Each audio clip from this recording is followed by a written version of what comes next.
Yo les investisseurs, aujourd'hui on va parler d'un bad buzz qui tourne beaucoup sur Sorare que je suis vraiment pas content entre guillemets parce que les gens profitent vraiment de faire des likes, des retweets, etc. sur du bad buzz et moi je vais vous donner mon avis, mon vrai avis sur Sorare. Comme tu sais, mon rêve a toujours été de quitter mon travail et d'investir dans les play to earn, la crypto, Sorare et d'être franc avec vous et rien de vous cacher. Et aujourd'hui je vais vous parler sur Sorare. Est-ce que c'est vraiment un Ponzi et ce que j'en pense? Ça fait plus d'un an et demi que je suis sur Sorare, j'ai investi plusieurs fois de l'argent retiré, remis et retiré, etc. Et aujourd'hui, je vais vraiment te dire, est-ce que c'est un Ponzi? Est-ce que qu'est-ce que j'en pense vraiment de ce projet? Donc d'abord, avant que tu saches ça, j'ai juste une petite aparté. Après cette vidéo, il y aura une autre vidéo qui va sortir sur un nouveau projet. Il y aura 20 euros à gagner pour les 200 premières personnes qui vont passer par mon lien d'affiliation. Vous n'avez rien à débourser, c'est 20 euros gagnés à utiliser sur la plateforme. Donc vous ne pourrez pas les récupérer tout de suite, mais vous pourrez les récupérer au fur et à mesure. Et c'est un style de jeu Sorare et franchement, c'est du lourd. Je vous en parlerai plus tard. C'est parti pour le sujet. Donc, il faut savoir que je suis rentré dans Sorare 3 fois. J'ai retiré, j'ai remis, j'ai retiré, j'ai remis. J'ai commencé Sorare avec 300 euros. La première fois où j'ai gagné plus de 1005. Après, j'ai recommencé avec 1500 euros. Et après, j'ai mis 10 000 euros. Donc, est-ce que Sorare est un Ponzi? Alors, déjà, c'est quoi un Ponzi? Parce que moi, c'est un truc que j'ai jamais compris. On dit c'est un Ponzi. Parce qu'il faut que tout le temps des gens qui remettent de l'argent, qui remettent de l'argent. Oui et non. Déjà, il y a les paliers. Avec les paliers, ça rajoute de la liquidité. Il y a de l'argent qui rentre dans le jeu sans qu'il y ait de nouveaux arrivants. Donc ça, c'est énorme. Et la plupart des gens réinvestissent cet argent. Ça veut dire, moi, j'ai une équipe, je vais la réinvestir dans une autre équipe grâce au palier. Donc ça, c'est un truc à savoir.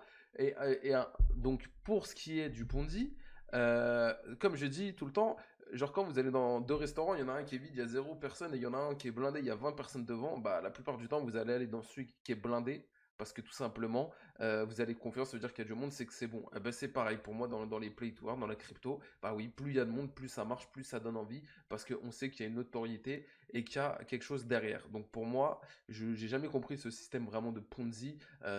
Surtout que là, voilà, Sorare, il y a un truc que je tiens à préciser, c'est que quand vous jouez au paris sportif et vous perdez, vous mettez 100 euros, vous les perdez. Ils sont perdus. Il y a plus de ah non, mais on m'a rendu 25 euros, j'ai toujours une valeur. Non, il n'y a plus de valeur. Vous mettez de l'argent sur FIFA. FIFA, vous paquez 100, 200, 300, 1000 euros sur FIFA. L'argent, il est perdu à la fin de la saison. Votre jeu, il vaut plus rien. Personne ne voudra de vos crédits. Ils ne vaudront plus de monnaie. Déjà, vous n'avez pas le droit de les vendre. Après, ça, vous pouvez le faire. Mais ça ne vaudra plus rien. Alors que sur Sorare, il y aura toujours une valeur. Votre carte aura une valeur, même s'il se casse les jambes. Voilà, comme à l'heure, s'il se casse les jambes, enfin, bah, il ne s'est pas cassé les jambes, c'est bien pire pour lui, il a un cancer, mais la carte, elle a chuté, mais elle a toujours une valeur, et donc elle pourra remonter peut-être dans 6 mois, 1 an, 2 ans. Après, le risque zéro n'existe pas, mais vous avez une valeur. Vous achetez un actif numérique, du coup, un NFT, mais qui a une valeur et qui n'est pas perdu. Donc pour moi, non, on n'est pas sur un Ponzi. Donc c'est la première question que je réponds. Est-ce que Sora est un Ponzi? Absolument pas. Bien sûr qu'il faut des nouveaux arrivants, comme partout pour que le projet continue. Il faut des investisseurs. Comme moi, par exemple, ça fait 1 an et demi, j'ai arrêté, j'ai remis et j'ai réinjecté de l'argent. On est plusieurs à injecter de l'argent. Salut Papy Sora.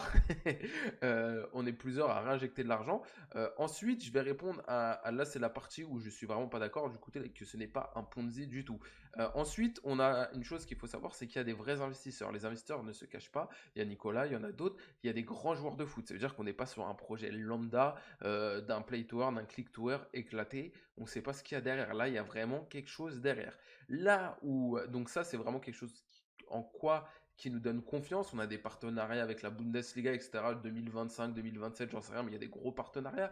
Il y a des partenariats avec des joueurs mis en avant, Mbappé, Zizou, qui ont été mis en avant, des légendes. Donc on est comme sur des personnes qui mettent pas leur nom sur n'importe quoi, quoi. On n'est pas sur un mec play to earn qu'on connaît de nulle part. Voilà, il y a vraiment quelque chose derrière. Et ça, faut le comprendre. Après, tout ça n'est pas ça ne veut pas dire qu'il n'y a pas de risque. Le risque dans Sora, et moi maintenant je vais vous le dire avec transparence, c'est l'addiction et le fait qu'on veut toujours plus. Et ça, c'est très très très dangereux parce que tout simplement, j'ai commencé Sora avec 300 euros. Bon, j'ai cartonné tout en achat-revente il y a plus d'un an et demi.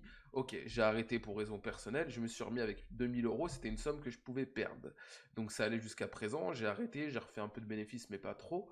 Et ensuite, j'ai fait, bon, allez, je reprends sérieux, j'ai mis 10 000 euros. Évidemment, sur les 10 000 euros, comme je vous dis, je suis transparent, j'ai mis 6 000 euros de mon compte et 4 000 qui venaient d'autres projets crypto. À l'heure actuelle, je me dois plus que 5 000 euros dans tous les projets crypto, c'est un autre sujet. Mais c'est là où Sorare est dangereux, c'est qu'en fait, Sorare, vous avez toujours envie d'avoir plus. plus vous avez une belle galerie, plus vous avez des chances d'avoir des rewards, sauf que ça devient de plus en plus dur d'avoir des rewards. Donc effectivement, il va falloir mettre toujours plus. Voilà où est le danger sur Sorare, c'est que au final, c'est pas comme les paris sportifs, vous mettez 100, 200 euros, bon au bout d'un moment vous avez perdu, vous dites ah c'est bon j'arrête, c'est perdu, perdu. Là vous aurez jamais perdu, votre valeur peut perdre la galerie, votre galerie peut perdre de la valeur, elle est déjà descendue à 8000, elle est déjà remontée à 15 000, ça fait mal. Au début ça t'empêche de dormir, avec du recul, bah, tu te dis c'est un actif, il est là. Par contre, il faut savoir se fixer des limites. Je connais plusieurs personnes qui ont dit allez, je mets 10, 20, 30 000 euros et j'arrête, c'est mon maximum. Et 5, 6 mois après, ils vont m'en rajouter 10, 20 000. Donc c'est là où il faut vraiment, là où est dangereux Sorare, c'est qu'on a vraiment toujours envie de mettre plus, plus, plus. Moi, je suis arrivé à un stade où j'ai injecté 10 000, bon, je compte surtout 6 000 de ma poche. C'est pas une somme que je suis prêt à perdre. Donc on dit toujours, il faut investir une somme que vous êtes prêt à perdre. Et pour moi, c'est pas une somme que je suis prêt à perdre. Donc j'ai pris des risques avec Sorare. Actuellement, je me dois à 5 000 et quelques euros, ma galerie fait 10 000. Donc voilà, je sais que j'ai une grosse marge de manœuvre, parce que j'ai fait presque x2. Mais c'est ça, c'est là où est vraiment le danger sur Sorare, c'est vraiment de ce côté addictif et d'avoir ses propres joueurs. Par exemple, moi, bon, j'ai pas de chance, entre guillemets, je supporte Paris depuis tout petit, et d'avoir l'équipe du PSG, bah, ça coûte très cher. J'ai acheté Neymar hier qui m'a coûté 1100, 1200 euros. Voilà, ce que je veux dire, c'est vraiment ce côté-là, on se dit, ah bah putain, si j'aimerais bien regarder le foot avec mon équipe de cœur et en plus avoir l'équipe de Sorare, voilà, c'est le combo parfait, entre guillemets, pour kiffer sa passion. Après, voilà, il faut pas oublier que Sorare, comparé à des paris sportifs, etc., c'est bien plus que ça. Ce que je veux dire, il y a des groupes d'entraide, il y a plein de choses. Voilà, il y a une vraie communauté, il y a le côté NFT, voilà, il y a plein de choses qui, pour moi, c'est incomparable avec des paris sportifs, avec FIFA, que vous achetez des choses qui n'ont pas de valeur. Après, c'est à vous de vraiment, comme ils le disent dans le paris sportif, de gérer votre budget. Pour moi, si vous dites, voilà, j'ai mis 1000 euros, bah tant pis, ça avance doucement. J'ai mis 500 balles, ça avance doucement. J'ai mis 10 000, ça avance doucement. Mais je me tiens là, c'est là pour moi le gros risque de Sorare. Si vous investissez vraiment ce que vous êtes prêt à perdre, ça n'a rien à voir avec un Ponzi. Après, bien sûr, si demain tout le monde se désintéresse de Sorare, les prix vont chuter. C'est comme tout. C'est comme tout. Un restaurant il n'y a plus personne qui vient du jour au lendemain, bah, il va peut-être essayer de baisser ses prix, de faire des trucs pour essayer de revenir, pour ramener des clients. Mais ça ne veut pas dire que c'est un Ponzi. N'écoutez pas les gens qui vous disent oui, c'est un Ponzi, machin. Comme vous savez, je ne suis pas ambassadeur de Sorare. Je ne dois rien à Sorare. Je fais juste mes vidéos YouTube comme transparence, comme d'habitude. Et je vous ai donné mon point de vue. Donc n'hésitez pas vraiment, parce que c'est vraiment quelque chose qui m'a un petit peu énervé de voir ces vidéos, parce que pour moi c'est le projet NFT le plus safe. Il y en a d'autres qui arrivent qui sont safe, mais c'est le plus safe à ce jour depuis que les Play to Earn existent. Donc n'hésitez pas à me dire dans les commentaires ce que vous en pensez. Et puis voilà, tout simplement me dire ce que vous en pensez. Est-ce que vous êtes addict, entre guillemets, est-ce que vous avez remis plusieurs fois alors que vous ne voulez pas? Ça, par contre, c'est vrai que c'est quelque chose qui est un peu dommage avec Sorare, mais ça, c'est à nous-mêmes de nous contrôler. Hein. C'est comme quelqu'un qui est addict au shopping, à la clope ou ce que tu veux. C'est à lui de se contrôler. Voilà, c'était Zlataner et je vous dis tchouss!